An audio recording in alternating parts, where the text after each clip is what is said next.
Yerini pişirmişəm, darçınla. Deyirlər, kino çəkənlər gəlib, kəndə. Nədən çəkirlər görəsən? O, tamaşaçıların yaddaşında ən çox Bəyin Oğurlanması filmində canlandırdığı Bibi xanım obrazı ilə qaldı. Amma bu obrazın arxasında böyük bir həyat, ağır taleyli bir qadın, Nəcibə Behbudova dayanırdı. 1914-cü il yanvarın 6-sında Tbilisi şəhərində dünyaya gələn Nəcibə Behbudova sənət dolu bir ailədə böyüdü. Atası məşhur xanəndə Məcid Behbudov olub.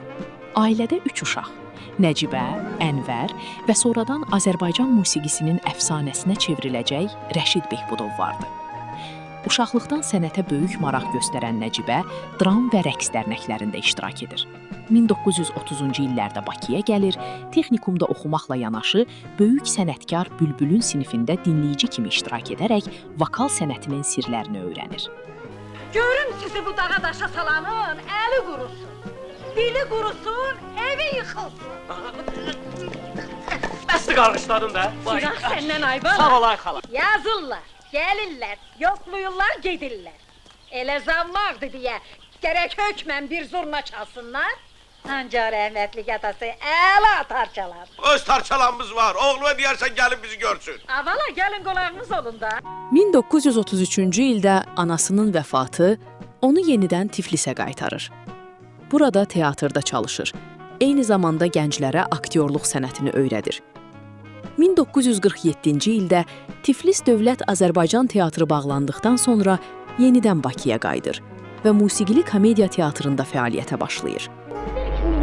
Rəşid bacı, futbol xəstəliyinin qızdırması olmur. Titrətməsi olur. Çok qapıya yaxınlaşır, adamın bədənini titrətməsi olur. Bizim elə fikriniz o futboldur. Nə var bu futbolda? Onun səhnə həyatı Sevil, Od Gəlini, Hamlet, Otello, Arşın Malalan kimi tamaşalarla zənginləşir. 1974-cü ildə ona Azərbaycan SSR-nin əməkdar artisti adı verilir. Ulduz, Bəyin Oğurlanması, aktrisanın təbəssümü, Fəryad kimi filmlərdə yadda qalan obrazlar yaradır. Martinidə isə uçaskovi xaçikin başına hava gəlib. Onun şəxsi həyatı isə səhnə qədər parlaq olmadı. İlk həyat yoldaşını 2-ci Dünya müharibəsi zamanı itirdi və bu evlilikdən övladı olmadı. Daha sonra teatr rejissoru Ağali Məstanovla ailə qurdu. Bu evlilikdən Cəfər və Firuzə adlı övladları dünyaya gəldi. Lakin münasibətləri uzun sürmədi və ayrıldılar. İsrafil, oğul, evdə qonaqlarımız var, Bayaqdan səni gözləyirlər.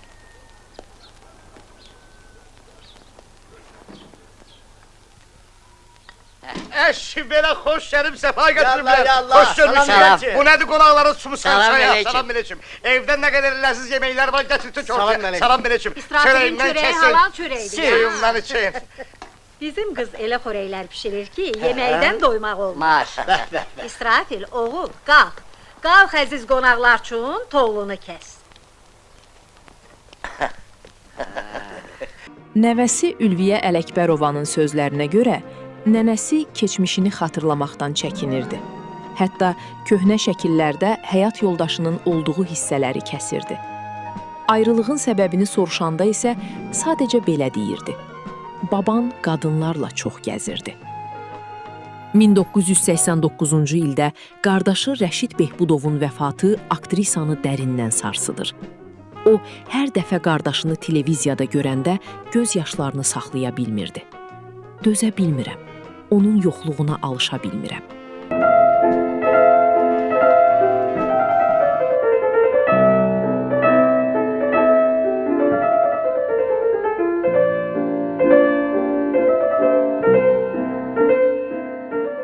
Bu dərdlər bununla bitmir.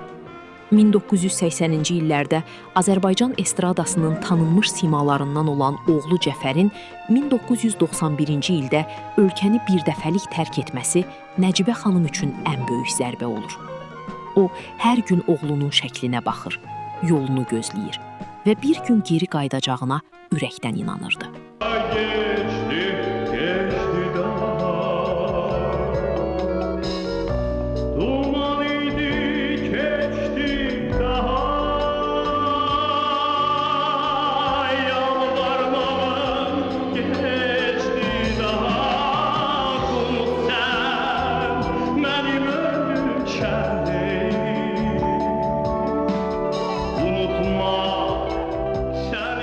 ümid, bu gözlənti onun ömrünün sonuna qədər davam etdi.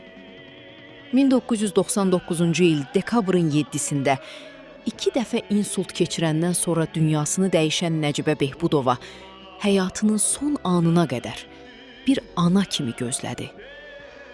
Onun məzarı Yasamal qəbirstanlığındadır.